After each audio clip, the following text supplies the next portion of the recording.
I told you earlier, I saw somebody walking their dog. I'm not going to name names or anything. That makes me mad. Yeah. I talk to them. I say something. You kind of have to. Yeah. So I want to start with, this is a bold reminder to everybody, a very important reminder that, precious.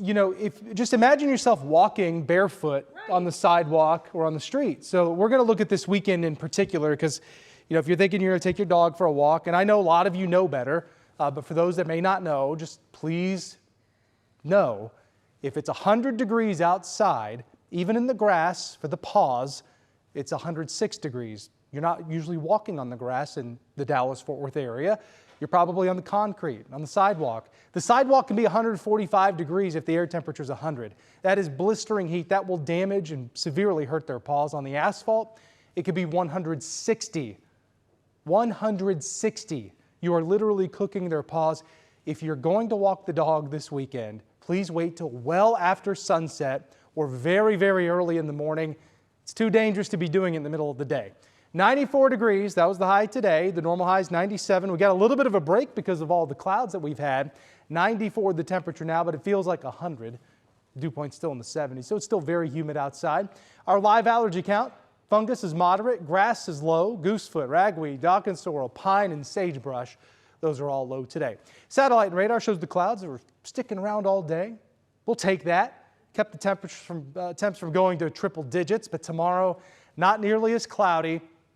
We have a heat advisory in effect for much of North Texas. The only exception are far southern counties where you can see temperatures stay below the criteria, still in the upper 90s. I would show you the map, but there's a bit of a software glitch. I won't get into the weeds on that, but pretty much all of North Texas is included in a heat advisory tomorrow, except for our far southern counties. So from Stephenville to Corsicana, you're not included in that. But heat index, either way, it doesn't matter. I mean, it's going to be dangerously hot as heat index values are expected to be between 105 and 107 tomorrow. Sunday, the same idea.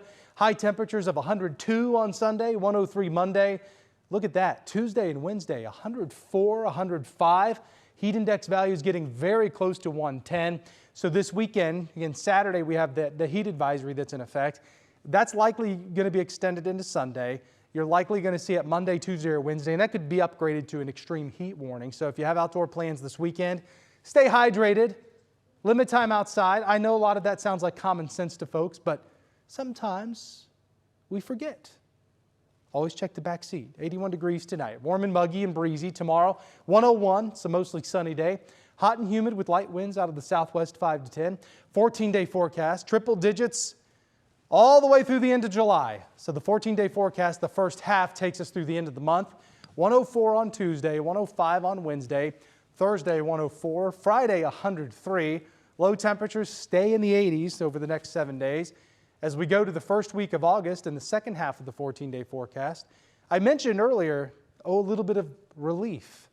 Now, relief this time of the year doesn't come with, cold temperatures of highs in the, 60s, but yes, we might go back down into the 90s instead of 105, and we'll have a couple chances for a shower or thunderstorm the first week of August as the big ridge of high pressure looks to kind of scooch off to the west. That allows for slightly more manageable air to move in and at least a couple of chances of rain for the first week of August. So blistering hot through the end of the month, a little bit better first week of August.